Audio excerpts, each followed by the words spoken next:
Varahi silver jewellery ఇప్పుడు మన Varahi silks KPHB store first floor లో 28 March hero Teja Sajja heroine Meenakshi Chaudhary చేతుల మీదుగా గ్రాండ్ ఓపెనింగ్ జరగబోతుంది. తమిళనాడు ఎన్నికల వేళ ఒక బిగ్ అప్డేట్. మహాబలిపురంలో టీవీకే పార్టీ తొలి సమావేశం జరగబోతుంది. అభ్యర్థుల జాబితాను విడుదల చేయనున్నారు అధినేత విజయ్. అయితే తాను పోటీ చేసేటువంటి నియోజకవర్గం పైన కూడా విజయ్ క్లారిటీ ఇచ్చేటువంటి అవకాశాలు కనబడుతున్నాయి. ఇప్పటికే పెరంబూరు నుంచి పోటీ చేయనున్నట్లు ప్రచారం కూడా సాగుతుంది. నియోజకవర్గంలో ఎక్కువగా కార్మిక వర్గం ఉండడం, మరి ముఖ్యంగా మధ్యతరగతి ఓటర్లు కూడా ఉన్నటువంటి పరిస్థితి. విజయ్ సినిమాలకు ఇక్కడే భారీ మాస్ ఫాలోయింగ్ ఉన్నటువంటి సిచ్యువేషన్. ఈ మొత్తాన్ని బేరీజ్ వేసుకొని పెరంబూరు నుంచి పోటీ చేయబోతున్నారు అనేటువంటి ప్రచారం అయితే జోరుగా సాగుతుంది. అయితే అన్ని వర్గాల ప్రజల మద్దతు లభించేటువంటి అవకాశం కూడా ఉన్నందున పెరంబూరులో 90% పైగా గెలుపు అవకాశాలు ఉంటాయనేది మాత్రం టీవీకే భావిస్తుంది. ఈ నేపథ్యంలో పెరంబూరు డిఎంకే కూటమికి కూడా బలమైనటువంటి నియోజకవర్గంగా కనబడుతున్నటువంటి పరిస్థితి. ఒకవైపు డిఎంకేకి ఉన్నటువంటి బలమైన నియోజకవర్గం, రెండు మంచి ఫ్యాన్ ఫాలోయింగ్ ఉన్నటువంటి నేపథ్యంలో విజయ్ పోటీ. ఈ మొత్తంతో మాత్రం ఒక్కసారిగా రసవత్తర రాజకీయం వైపు అడుగులు వేస్తుంది. ఇక ఇదే అంశంపై తమిళనాడు నుంచి మా ప్రతినిధి కిరణ్ మరింత సమాచారం అందిస్తారు. కిరణ్, చెప్పండి, మీరు గ్రౌండ్లో ఉన్నాడు, అక్కడ సిచ్యువేషన్ ఏ విధంగా ఉంది? ఈసారి మాత్రం పెరంబూరు నుంచి పోటీ జరగబోతుంది అనేటువంటి ప్రచారం సాగుతుంది. రెండోది, సో ఏదైతే మహాబలిపురంలో తొలి సమావేశం, మొత్తాన్ని ఎలా చూడొచ్చు అంటారు? పూర్తి అప్డేట్స్ ఏంటి? తమిళనాడు ఎన్నికలు ఏదైతే మే 26 జరగనున్నాయి. అయితే ఇప్పటికే అభ్యర్థుల ఖరారులో పార్టీలు ముందంజ వేస్తున్నాయి. ఇప్పటికే అన్నాడీఎంకే కూడా తమ పార్టీ అభ్యర్థులను ప్రకటించింది. మరోపక్క టీవీకే దాదాపు 114 మంది అభ్యర్థుల జాబితా నేడు విడుదల చేస్తుందంటూ మనకు ప్రచారం నడుస్తుంది. మహాబలిపురంలో టీవీకే పార్టీ ఏదైతే ఎన్నికల రంగం మొదలైన తర్వాత టీవీకే భారీ సభ నిర్వహిస్తుంది.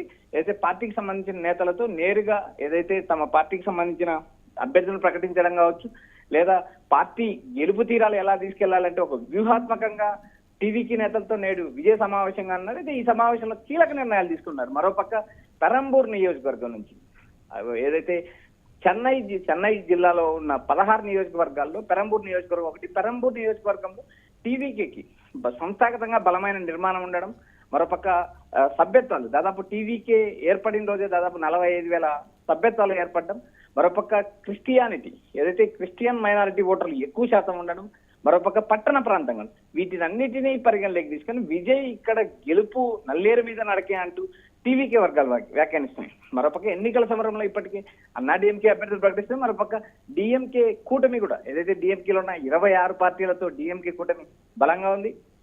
మరోపక్క అన్నాడీఎంకే 4 నుంచి 5 పార్టీల కూటమితో అన్నాడీఎంకే ఉంది. మరోపక్క టీవీకే విజయ్ సొంతంగా పోటీ చేస్తున్నారు. 234 నియోజకవర్గాలు సొంతంగా పోటీ చేస్తున్నారు. నేడు ఏదైతే టీవీకే మొదటి సమావేశం జరుగుతుంది, ఈ సమావేశంలో విజయ్ పోటీ చేసే పెరంబూరు నియోజకవర్గం కూడా ఆయన క్లారిటీ ఇవ్వనున్నారంటూ రాజకీయ వర్గాల్లో ప్రచారం నడుస్తుంది. ఇప్పటికే తమిళనాడులో రాజకీయ కోలాహలం మొదలైంది. మరోపక్క ఎన్నికల ప్రచారాలు ఊపందుకున్నాయి.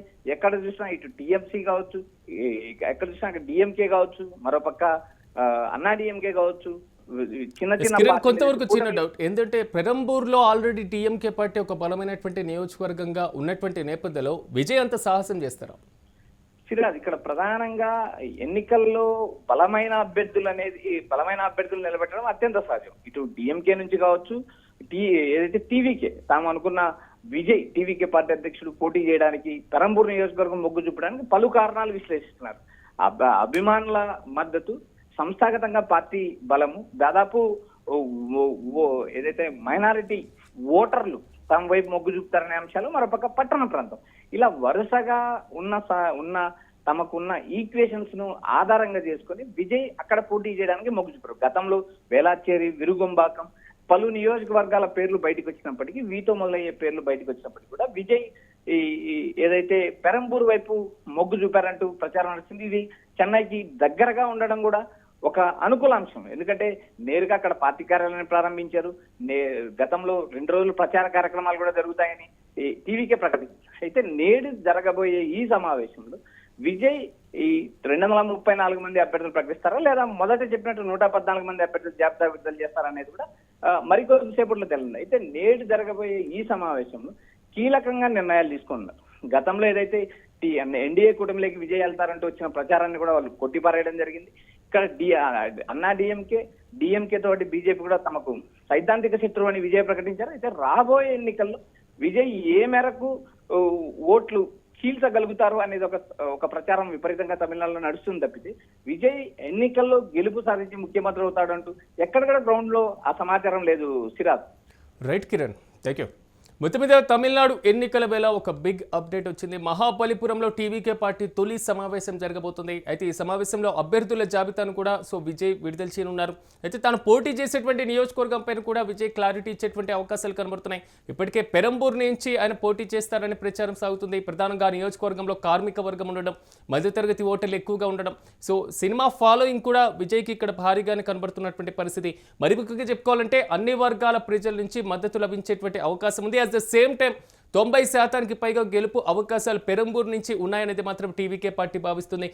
ఈ రోజు మహాబలిపురంలో జరగబోతున్నటువంటి సమావేశంలో పూర్తి స్థాయిలో అభ్యర్థుల జాబితాను ప్రకటిస్తారా, లేదా తొలి విడతలోనే కొంతమంది జాబితాను ప్రకటిస్తారా? ఒకవేళ తొలి విడతలో ప్రకటిస్తే ఆ జాబితాలో విజయ్ పోటీ చేసేటువంటి నియోజకవర్గం ఉంటుందా అనే దాని మీద మాత్రం ఉత్కంఠ కొనసాగుతుంది. ఓవరాల్గా మాత్రం పెరంబూర్ డిఎంకే కూటమికి కూడా ఒక బలమైనటువంటి నియోజకవర్గంగా ఉన్నటువంటి నేపథ్యంలో విజయ్ తాను ఎక్కడి నుంచి పోటీ చేస్తారు అనేది మాత్రం ఈ రోజు మహాబలిపురంలో జరిగేటువంటి సమావేశంలో కొంతవరకు క్లారిటీ వచ్చేటువంటి అవకాశాలు అయితే చాలా స్పష్టంగా కనబడుతున్నాయి.